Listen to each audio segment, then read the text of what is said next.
And welcome to the Hey Boomer Show, which is normally live every Monday at 1 p.m. Eastern Time on Facebook, LinkedIn, and YouTube.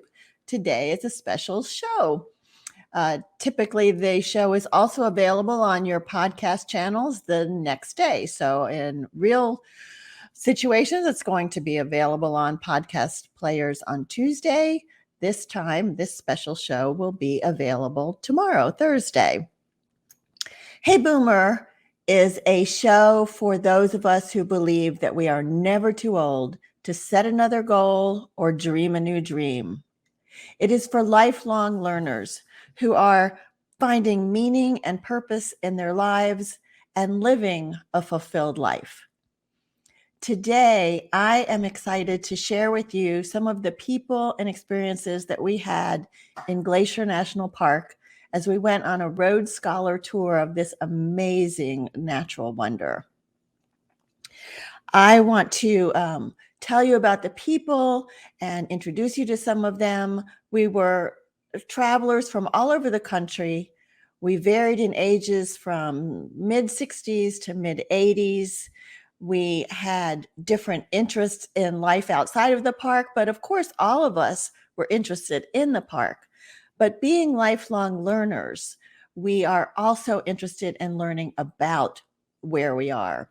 So we had some amazing field instructors that walked the trails with us and taught us about the geology and the history and the flora and the fauna and the mountain peaks and the water. I mean, there was just so much to take in. And then we had presentations as well and a wonderful musical performance.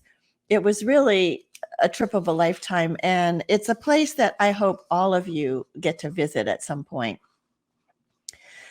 I was able to record 7 recordings while we were in the park.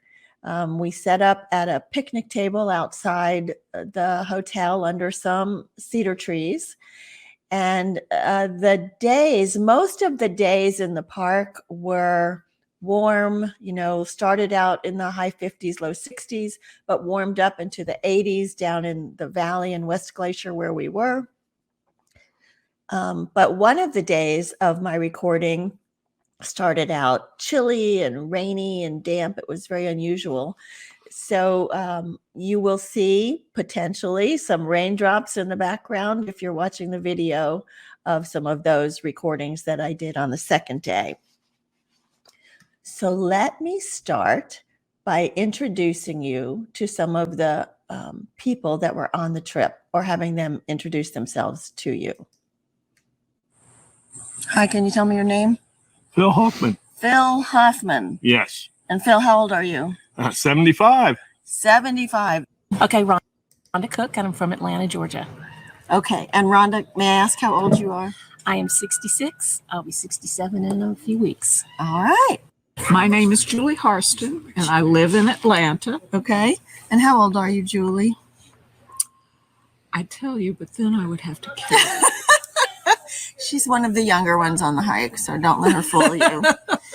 I'm Josh Gubitz. Josh Gubitz. Yes. And you are our team leader? I'm the group leader for the road. Group leader. So we're here on the Rhodes Scholar trip to Glacier National Park, and Josh has been an amazing group leader. Thank you. I'm Joel Diamond. Joel Diamond from Long Island. So how old are you, Joel? I'm 78. And my name is Doris Diamond. And you are also from I'm from Long Island, New York. Yeah, I'm 75. 75 and proud. I'm proud of it. My name is Paul Johnston. And we call you PJ? Yes, since about 1 year, 2 years old. Other than that. Okay. And where are you from? First 15 years was Binghamton, New York. I moved to high school and college in Alabama. And after that, it was all over the place because of work. I'm Lynn Lawyer. I'm 82, almost 83. John Royer, and I'm 83. When is your birthday, Lynn? September 29th, and his is the 27th. Oh, nice. So we celebrate our unbirthday on the 28th. So that was fun. You got to meet them. You'll hear each of them tell a little bit more about their story and their adventure as we go on. But I wanted to give you a quick history or overview of what we experienced in the park, and we'll have to share pictures at another time. So the park was established in 1910 as America's 10th national park. At the time it was established, it's estimated that there were about 140 glaciers in the park. Today there are 25, and we saw one of them. We saw Jackson Glacier. An interesting fact about the park is that it abuts Waterton National Park, which is in Canada.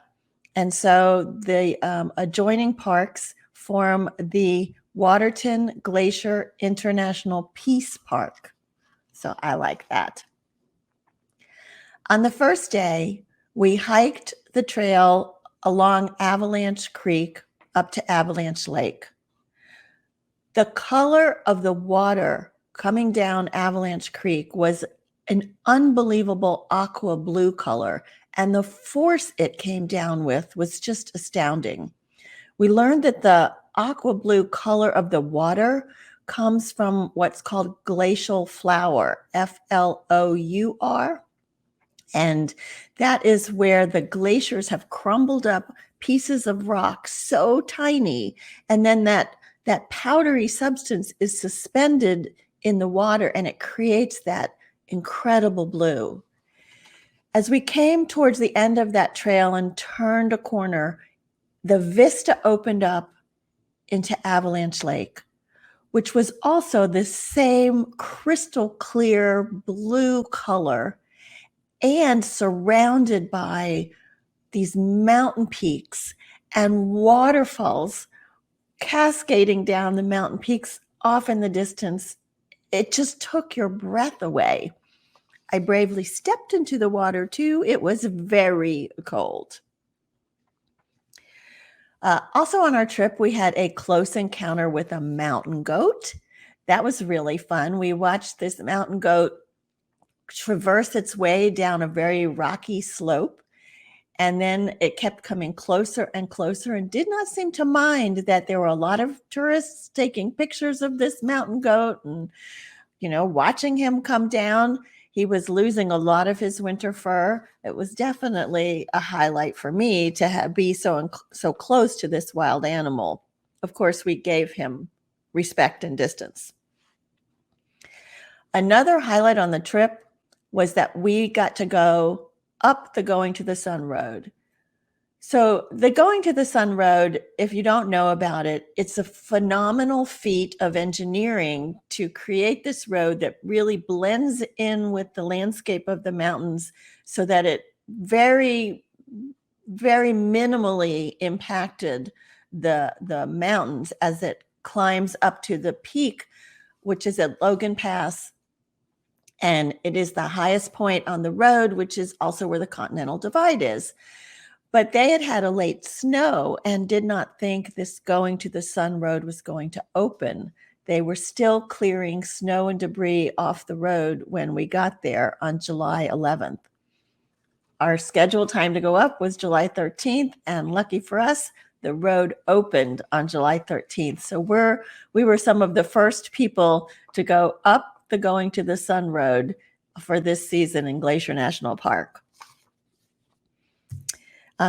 We got to Logan Pass, but because of the amount of snow that was there, we were not able to hike up there. The trails were still covered with snow, so it wasn't really safe for us to hike.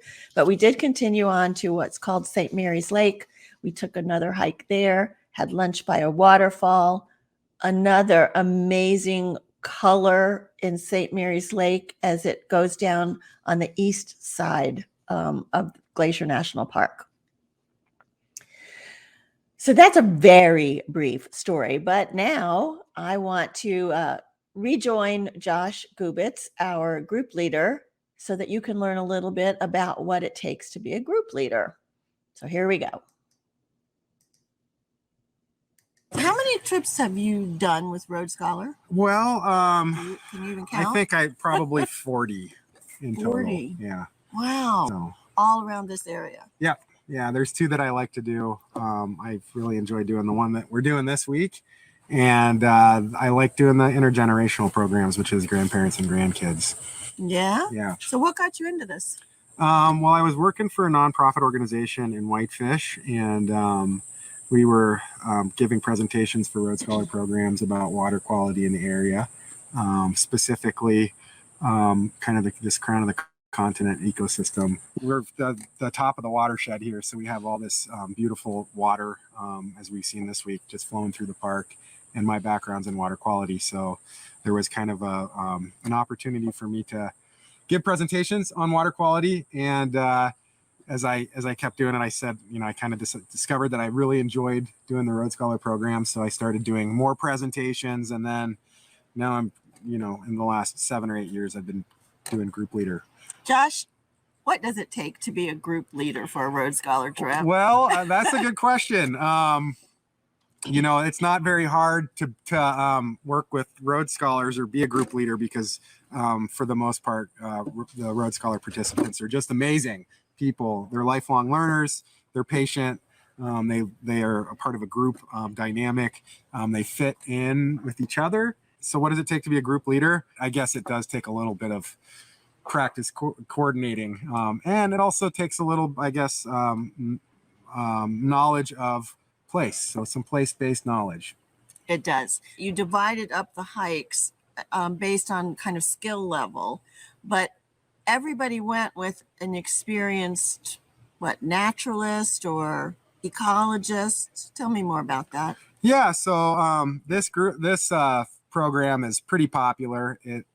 So it's pretty much 40 participants for this program. So we bring in 3 field instructors daily. Field instructors. Yeah. So each day we get 3 field instructors, and plus me. Yep. And I get to be the field instructor too.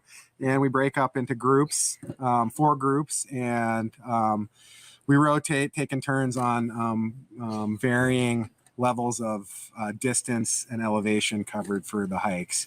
But yeah, so all these amazing instructors over the years, anything from bear biologists to fire ecologists. We had Daniel, who has really done everything. He's a mountain man. He's a mountain man, and he's done blacksmith. He's all the amazing stories that he has living in Montana, skiing in the woods in the winter. He's done all these winter trips. Botanists, just people with all these different backgrounds, and that have lived here for a long time. So it's wonderful little community of Road Scholar field instructors and group leaders to work with, because there's such a wealth of knowledge. It has been amazing what I've learned so far on this trip. And every night I go back and I try and make notes and when I take pictures of the signs, because otherwise I'm going to forget where we went. Right. But we did see a glacier, and tell me, there was 100 and something glaciers when the park was. Yeah. So 140 glaciers, and now we're down to 25. A lot of them are hard to get to. The number could be less than that. But yeah, so certainly less glaciers, and glaciers are becoming delisted. So classified glacier really is a glacier because it moves under its own weight. And we're seeing the decline of glaciers in Glacier National Park. What was one of the highlights of this week for you? Well, lots of highlights. So this is an interesting year. We're talking about, we just got done talking about glaciers melting, but we actually had a pretty late snowfall. This is the latest the roads has ever opened. Which was the 13th, July 13th. July 13th, the Going to the Sun Road open. Yeah, so it's usually late June it opens. So that's a highlight to be able to go up this late on the very first day that it opens. We drove over the pass and kind of got we were probably one of the first 100 vehicles. It was very cool. Very cool. We're talking 3 million visitors to Glacier National Park a year, and we were one of the first probably 100 vehicles that got to go up over the pass. And just seeing all that snow and all the water was incredible. Oh my gosh. The waterfalls melting from the snowfall. And Lori, my field guide on that particular trip. Yeah. She was so excited. She was like, "Oh my gosh, I can't believe you guys got to see the road open. I know. Yay, and look at all the wildflowers." And Definite highlight. Yeah. Yeah. So that just, I mean, being just kept crossing fingers and hoping for the road to open on this trip, and then it opens the day we're going up there. It was like it was meant to be, and it happened. It was, yeah, it's supposed to happen. well, you have been a great leader, Josh. you. Thank you so much. Oh, one more thing. Yeah. When you're not doing this, what are you doing? I'm teaching middle school. So I was in water quality for 20 years, and I enjoyed that. But, I spent a lot of time writing reports and crunching numbers and statistical analysis, worked on lakes. And I really, really wanted to interact, and I wanted to share kind of my love of teaching and bring some of my experience to the classroom. So I'm teaching in the regular school year, and I have 3 Road Scholar trips left this year. So I'll do 5 weeks of Road Scholar, which is a lot of fun. I love it. Yeah. I meet all these new people from all over the world. Right. Yeah. Yeah. So I get to kind of experience other people's stories too, and it's a wonderful thing to be a part of. Well, I feel very lucky that we had you as our field leader, Well, team leader, Yeah, and I feel group leader. blessed to have you on our trip as well. Thank you. Yeah, thank you. All right. So you heard Josh's story about what it takes to be a group leader and the excitement he had about going to the Sun Road opening. And he mentioned that some of the differences and the interests that road scholars have. So when I was setting up the first day, just kind of trying it out, seeing how it worked, Phil came by. So he's my first interview and almost a practice interview. I wasn't really sure, but I think it came out pretty good. So let's hear what Phil has to say. How many Road Scholar trips have you been on? 4. 4? I have been on 4. Really? Where have you been? Okay, now you really did it. Grand Canyon and Sedona. That's 1. Europe, which was World War I battlefield. That was an 11-day job. And this one here, which is 5 days. 5 days, yeah. Yeah.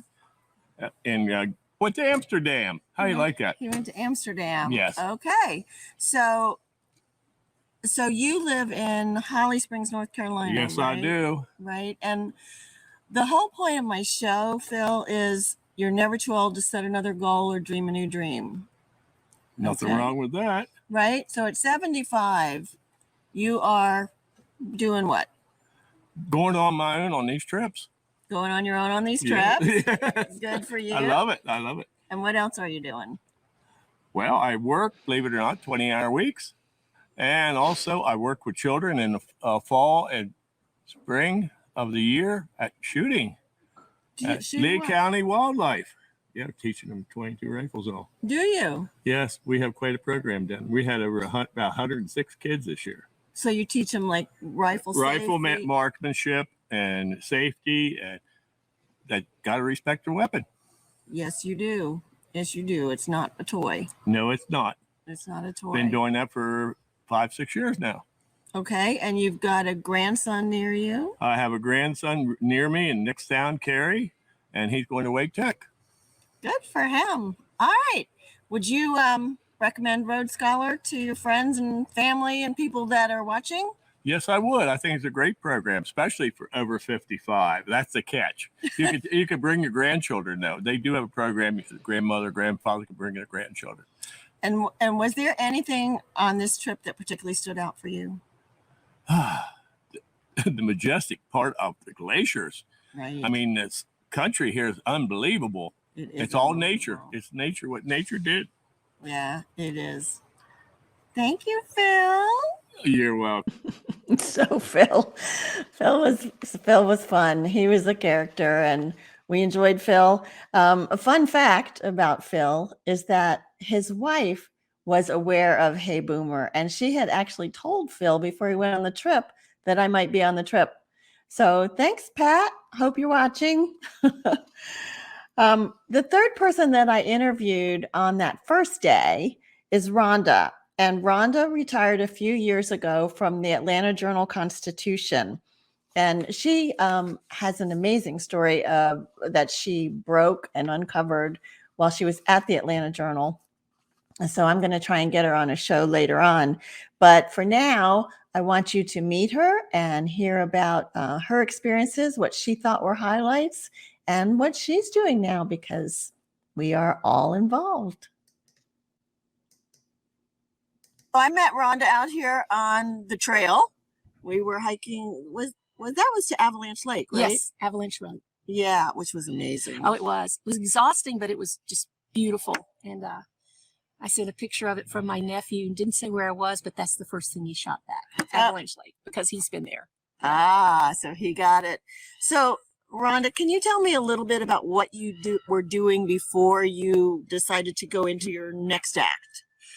I was a reporter for 40 years. By the time I retired, I was at 29 years with the Atlanta Journal-Constitution. I worked for the Wire Services twice. I worked in Texas once. So I was a reporter, and then I retired 4 years ago. Wow, congratulations. It's wonderful. Yes, and so this show is about us believing that we are never too old to set another goal or dream a new dream, right? So obviously Rhodes Scholars for people that are lifelong learners. What is it that you do now? Well, my true love is voting rights and access to the polls, because that is a topic that I covered as a reporter. So I volunteer with the Democratic Party, okay, and the ACLU on voter protection only. I don't do any phone banking. I do processing of paper ballots, which is controversial. And in addition to that, I'm also an escort at a couple of clinics in Atlanta. Planned Parenthood and another clinic. And good for you. I am a court-appointed special advocate in the juvenile court in the county where I live. Wow. So how many hours do you think a week you're putting into some of these activities? Well, right now, the election stuff is consuming me, because with the clinics, believe it or not, Planned Parenthood in Atlanta, where I work, where I volunteer, they're not getting a lot of protesters. The other one is, but they only have hours on 3 days a week. And they have a lot of volunteers. So I probably put in 3 to 6 hours a month at that clinic. The one that's consuming me is the ACLU voter protection stuff. And that, oh my God, that's like, I'm doing it even here. Following up on emails and things like that, because they're being pretty aggressive, and it's about making sure people can access the polls. Yeah. We don't take sides. We just want people to vote. That's their choice. What they do when they get there. Well, I applaud you for that. I do League of Women Voters, like I mentioned to you, and same kind of thing. We don't take sides. Just get out there and vote. But meanwhile, what brought you out here to Glacier National Park? I was supposed to have come here 2 years ago, and the trip was canceled because of COVID. And I have a nephew who's been here. I have a dear friend who's been here, and I just like the mountains and the woods. I'm not a beach girl. I like this, and it kind of puts life in perspective. Yeah. When you see what's here, it's just amazing. So, what have been some of the highlights for you? Well, there was Avalanche Lake. That was amazing. Pretty amazing. The drive along the going to the Sun Highway. I keep knowing I'm going to mess that up. That was, I mean, the cliff over the edge was breathtaking. And then you had the wall with the water gushing down. Still so much snow. The snow. We're mid-July. And the animals we saw? We saw a goat.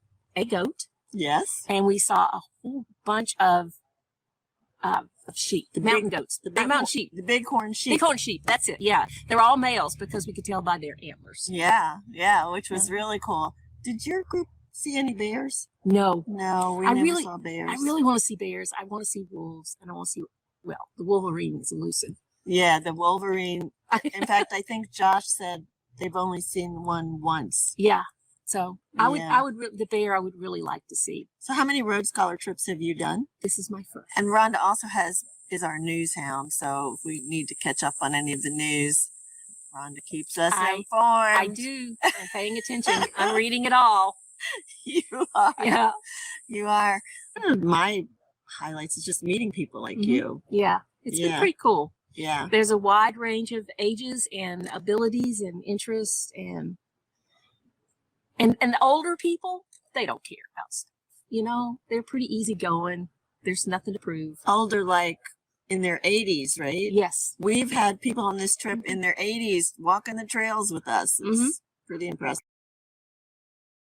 All right, so we are here in Glacier National Park, but before you came to Glacier National Park, what were you doing for your work? Well, I'm actually in the midst of my third act. I love that. In which I write more for the pleasure and the importance of the story than for the money. Because before that, you were a journalist. I was a journalist for 30 years, from 1978 to 2008. I was a working journalist.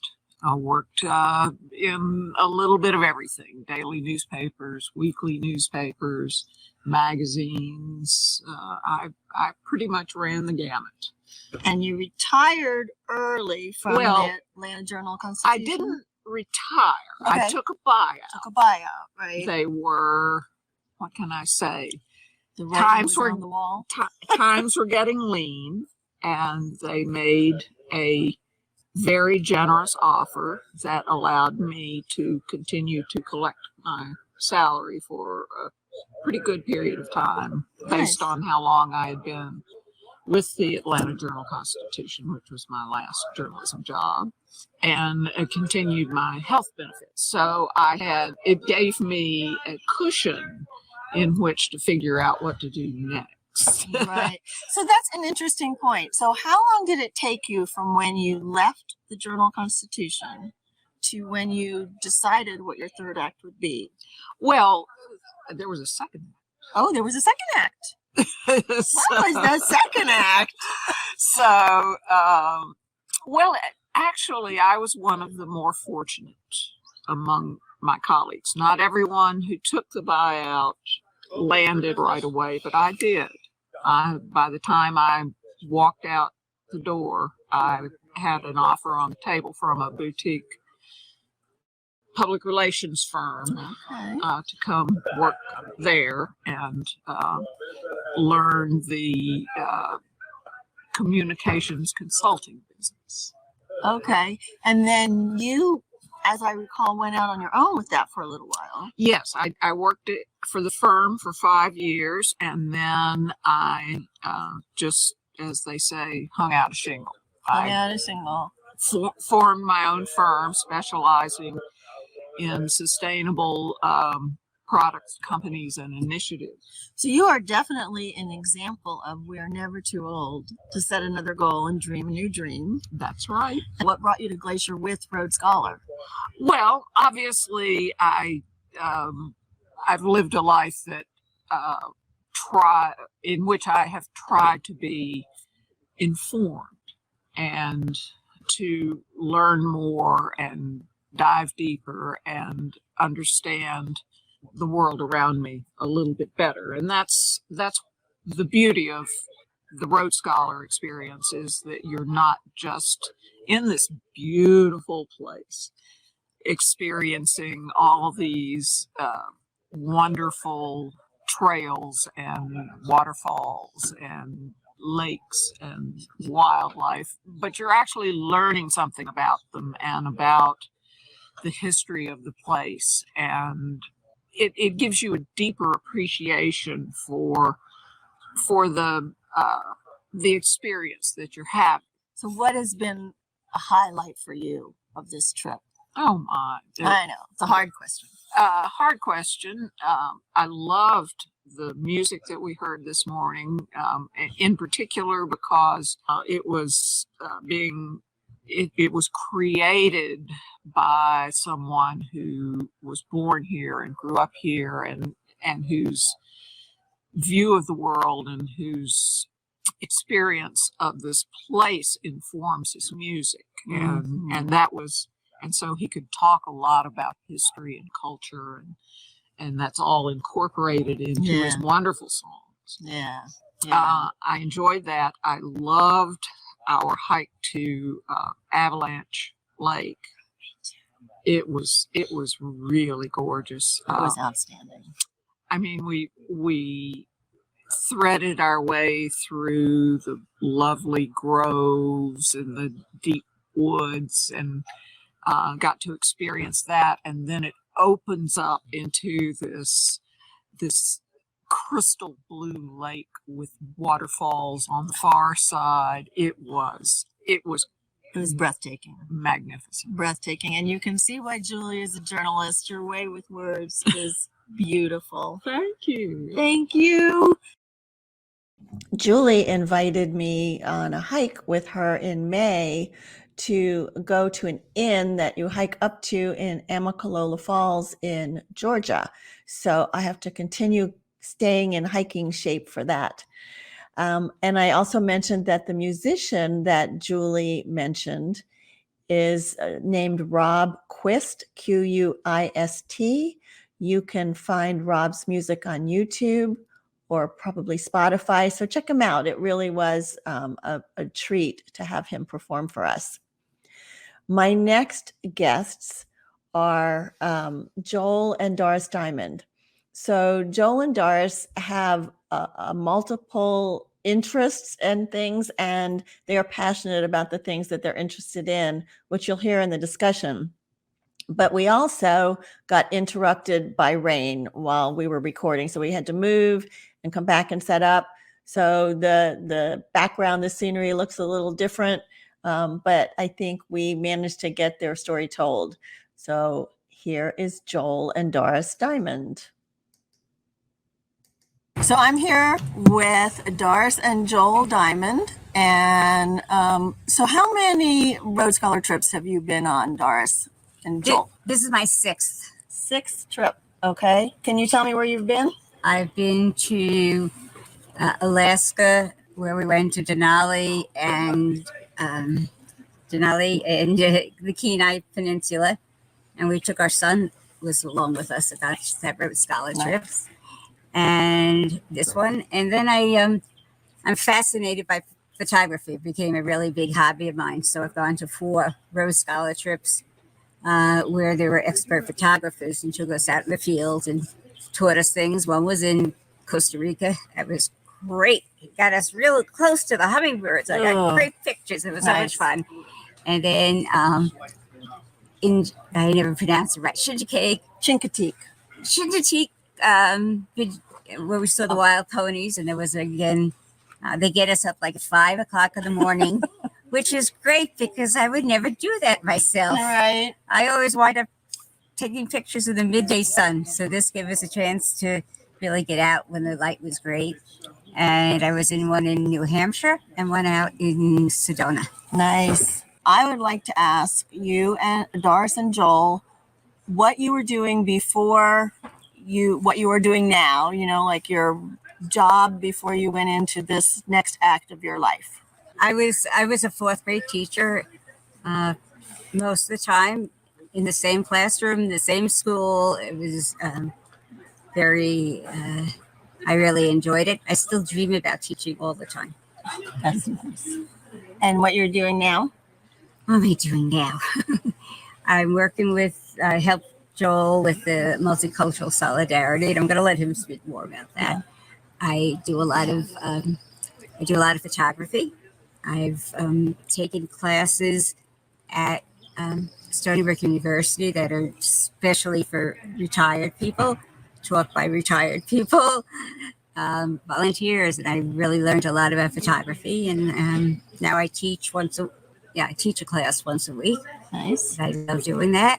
Yes, and then I belong to an organization called Women Sharing Art, and we promote women artists on Long Island and hold some of our own exhibits and encourage each other. So every once in a while, I get accepted to a juried show with my photography, and it's all exciting. Awesome. What about you, Joel? I was an elementary school teacher for my first career, 10 years, and then I got into social work with mostly kids and abused kids, and then I was a probation officer, mostly with sex offenders, and then I retired for 8 years, and then I couldn't take that anymore. And I was supervisor of a mental health advocacy project, and then I retired again, and now I have a part-time job in housing discrimination. Housing discrimination? Yeah, and mortgage discrimination. And I also have, it's only once a week, but I love it. I'm a supervisor of supervised visitation. And my most favorite thing is this. Doris woke up one morning and invented this thing with diversity friendship circles, and the organization is called Multicultural Solidarity.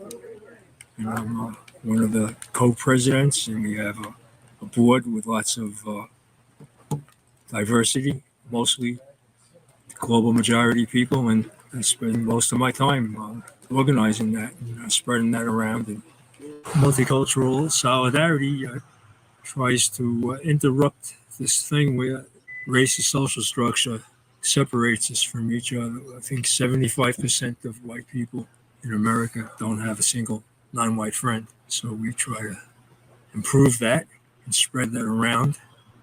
We're kind of modeling Martin Luther King's beloved community. Doris's invention of it, she has us speaking uninterrupted in turn in a circle from personal experience, not pontificating and stuff. And we talk mostly about race-related topics. All right, so that's quite a third act or fourth act, or I don't know, in Joel's case, it may be a fifth act. So I wanted to ask you guys about this experience out here and what was a highlight for you on this trip to Glacier National Park. I loved up at Lowland Pass seeing the snow. I didn't expect to see snow. I thought I'd have to visit like in the wintertime, and it was really, really, really nice. And I like seeing the glacier lilies. Yeah. And they seem to come out right after the snow starts melting. And I kept walking around, and I found a place where the edge of the snow and the edge of the mud, and I could just see the teeny little sprouts starting to come up. So it was fun seeing that, and then the fully bloomed glacier lilies. So that was a highlight. That was a highlight. Lovely. Mine was the folk singer that we saw today. He revealed stuff because he grew up being friends with one of the 7 tribes here, Blackfoot people. Yeah. Well, thank you guys so much. So there you go, Joel and Doris, living very passionate, meaningful lives. My next guest was PJ, and I had not had a chance to talk to PJ before. Like I said, a lot of times we met people on the trails or over dinner, but PJ always went on the most advanced hikes, and I usually took like the next level down. So when PJ came over to talk to me, I was really pleased to learn more about him. So here is PJ. Is this your first Rhodes Scholar trip? This is my 5th, and I have 5 more scheduled. 5 more scheduled. Wow. All right. Within this next year, which is about all you can have anyway. Yeah, because there's only 6 months left of this year, right? Well, I have some all the way to next September, too. A year in September. Golly. Because you can't get into them otherwise. That's true. You got to book ahead. Yeah. All right. So tell me a little bit about what you were doing before you decided you were ready to quote unquote retire. Yeah. Around 68, 69, I was beginning, okay, I can do it. I have enough, should have enough, etc. To make it through at a level that I want to. And then COVID hit. And then as a employee assistance counselor at that point, we could do it by telephone, Zoom, and I could stay home and get paid, or I could stay home and not get paid. But either way, I was staying home. So it was, I only, in a couple of weeks, I'll be retired for 1 year. Congratulations. Thanks. I think, right? Because a lot of us that on the show were like, well, but you can't retire to doing nothing. So what are you doing now? Okay. That's interesting you say that. As a college counselor, I was talking to Jeff Consideration. My last the EAP, Employee Assistance Program, was on a contract to the post office, where the average age of them was 55. So I was talking to younger people than me, but older people than me too on that. And one of the things they would get upset with the post office. I'm going to quit, you know. And I'm like 2 more weeks and I'm gone. Have you talked it over with your spouse? And what kind of plans you made? It's perfectly okay to go to your front porch as long as you know that that's where you want to end up. Otherwise, have some plans of what you're going to do, why you want to do it, how you're going to do it, to have money to do it. There's no right way to do it, but there's a whole lot of wrong ways to do it. I so agree with you. Right. Because, you know, we still have a lot left to give and a lot left to live. So you were telling me about a book. Yes. Tell me about that book that is kind of your philosophy now, right? I think. Yeah, I think teaching it to my brothers and sisters and friends, and we kid each other about, oh, can I buy a souvenir? The book name is Die with Zero. Die with Zero. Yeah. Okay. And I can't remember the author's name because I'm old. But eventually, maybe I can do it in that. But Die with Zero, his philosophy is there's 3 things you got to balance. You got to balance your money, you got to balance your time, and you got to balance your health. For example, I could give would be what thought of forever is I'll save my money and I'll die and I'll not be a problem to my kids. I'll pay for all my health and then I'll give them all my money. Right. Well, if I die at 88, like my dad, which is at least I hope to get to that, my kids would be in their 60s. Yeah. They don't need my money the same way in their 60s as they do in their 40s or they do in their 30s. Give some of my money now to them where it's useful, and as opposed to all they're going to do is buy a better, bigger car at that point, or better, bigger house. Well, they probably don't need it. They're going to be downsizing at some point. So the concept is spend your money more wisely. Don't scrimp out. Doesn't mean you have any excuse to be exaggerations or wasteful, but use your money as a tool along with your health, along with your time. So I love what you talked about too with your EAP work, Employee Assistance Program, because I do some coaching for people looking to retire and also say you have to have a plan. So you have 5 more trips planned. Which number trip is this that you've done so far? This is number 5. You've done 5 already. All right. So tell me about a highlight on this trip. I'd say the first day, the hike around the lake, and through the woods. You went with Daniel. Yes. Oh, I did that 5.5 mile. Yeah, and 6. And yeah, right. Yeah, even though they said it was 4 to 5, it didn't matter. For me, it was fine. Yeah, because that's what I would normally do anyway. But it would be tiring to some people. Yeah, that was the longest hike. They barely made it back in time for the presentation. Yeah, but I would have. But that was okay because you wanted to hike. And that lake was amazing. Yeah, it was really pretty. It was really amazing. Pretty. And then the scenery behind the lake with the mountains and the runoff was cool. I know. And we got very lucky that the Going to the Sun Road opened for us. Yes. It would have been cool to hike up there. But it certainly wasn't appropriate to hike safety-wise in the high snow. Right. Yeah. So, but at least we got to get up there. Yeah. And I appreciated that. So what would you say to people planning a Rose Garden trip for the first time? What kind of advice would you give them? Absolutely pay attention from that 1 to 7 range. And when you're going into a place like Glacier or Utah, the 5 national parks there, is you got to realize elevation. Right. If Tennessee, I can get up 400 feet total. Anywhere within reasonable driving distance. I can go to the Smokies. That's a different issue. That's 200 miles away. Yeah. So you got to realize elevation is going to make a difference too. It helps to breathe. And it helps to breathe. It's hard to breathe sometimes at altitude. Yeah, it is. Yeah. Thank you, PJ. Thanks for taking time for me. Yeah, I'm glad you came up. It helps to breathe. That's a good takeaway from PJ's. The last people that I wanted you to meet are John and Lynn Lawyer. They were such an interesting couple. They have been all over the world, fabulous stories to tell, but I don't want to take up any more time talking about them. I want you to meet them. So tell me about your careers before you retired or went into your next act. Well, my first part of my career was raising 4 children. And then when the youngest one was about 4, I was ordained a deacon in the Episcopal Church, and I resettled refugees for about 8 years. And then I chaplained in a nursing home for another 8 years or so. And then I decided I was just going to play. So I started playing. Okay. And what about you, John? Well, I was 28 years in the Air Force and flew airplanes for a while, and I navigated airplanes for a while. And then I was then in the Global Command Post for the Air Rescue Service for a while, and then off to the Pentagon for 8 or 10 years total. And then after that, I retired from the Air Force and went into college teaching. So taught for a while, and then retired. Retired.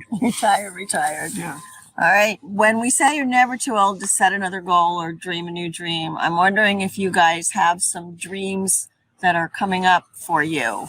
Dreams that are coming up for me. I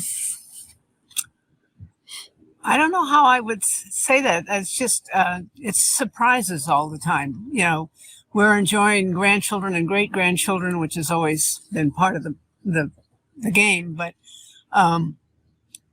learning new things, just trying new things. We moved into a senior residence a couple of years ago, and I've learned how to sing cabaret, and I've learned how to do graffiti arts. I learned how to do painting with acrylics, and what else have I done? I've done all kinds of crazy things, which was available to us at the senior home, which was not have been available to us if I'd stayed in our big house. Yeah, awesome. Well, about 4 years ago, I got involved in a group called Silent Warrior Project, which is helping vets with PTSD. And we're moving in now to working also with cops and with fire service people next year, we hope. So that's keeping me busy. And it's called Silent Warrior Project. We do a lot of centering prayer, part of it. A lot of nature walk, sitting around a fire, telling our stories, listening to stories, which we don't. Modern society isn't very good about listening. So knowing you're heard matters an awful lot, and mindfulness.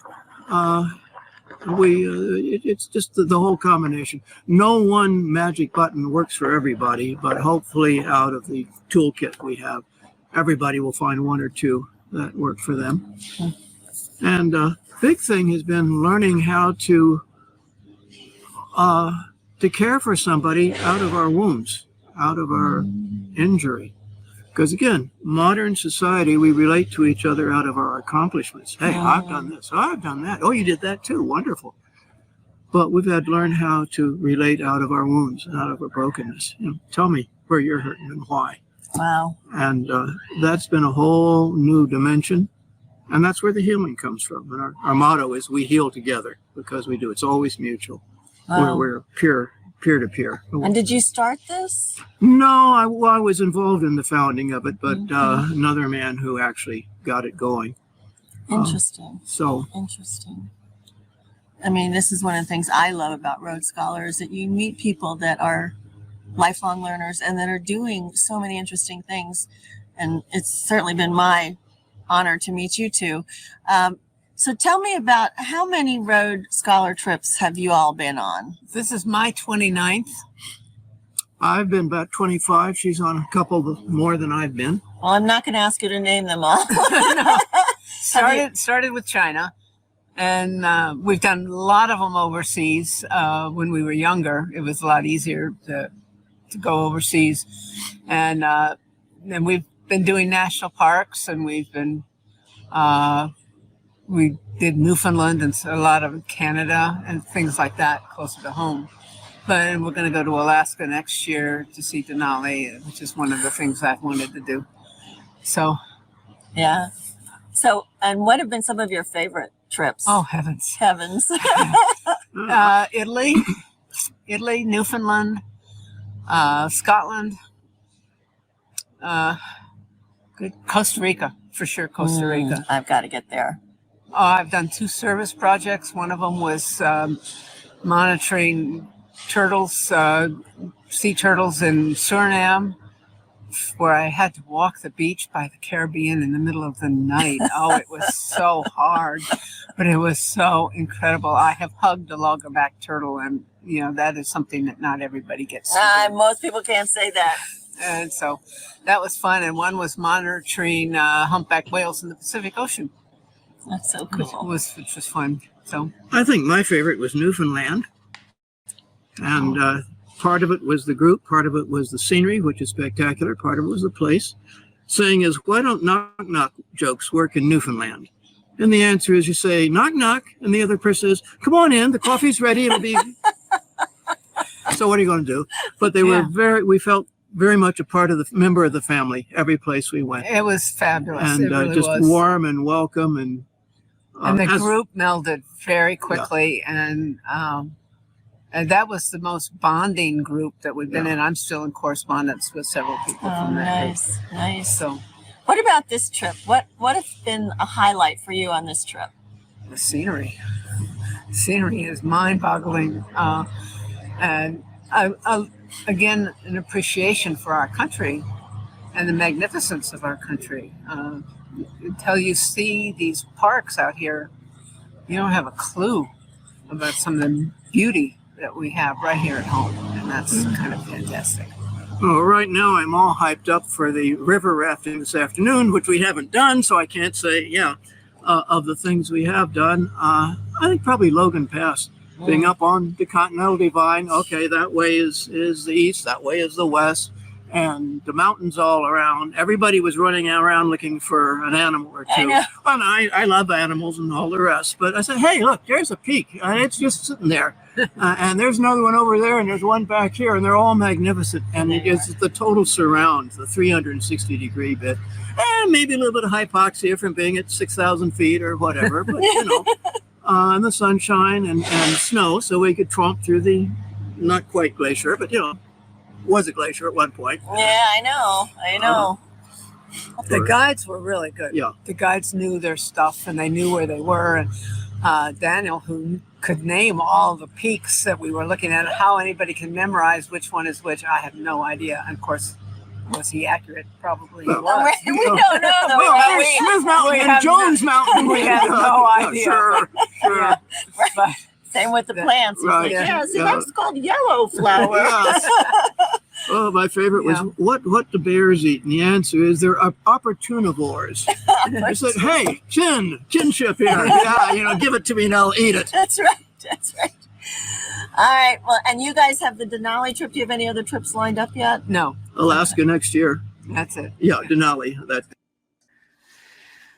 So what an amazing group, right? I just loved the chance to meet so many amazing people, to founders or co-founders of nonprofits, volunteers, people writing, creating art, traveling with their friends and sisters and family. It was so cool. Monday, when I start the season 5, we are going to be talking about kind of stretching our comfort zones a little bit. So I'll have a man named Michael Hebb on as my guest on Monday, and he started a group called Death Over Dinner. So we are going to be talking about that very difficult conversation that many people have about talking about end of life and what you might want. So stay tuned for that. Road Scholar has been a sponsor of Hey Boomer for the last few months, and I just love them. So if you want to check out some of their other things that they're doing, you can go to Road Scholar, ROAD scholar.org/HeyBoomer and look them up, sign up for a trip. And finally, if you're interested in exploring what's next as you transition to a new stage in your life, check out heyboomer.biz/coaching. and join the group coaching experience. It's a program that will give you new insights and directions so that you live with purpose, live with relevance, and live with courage. My name is Wendy Green, and I hope you enjoyed this special edition of Hey Boomer. Thanks for coming.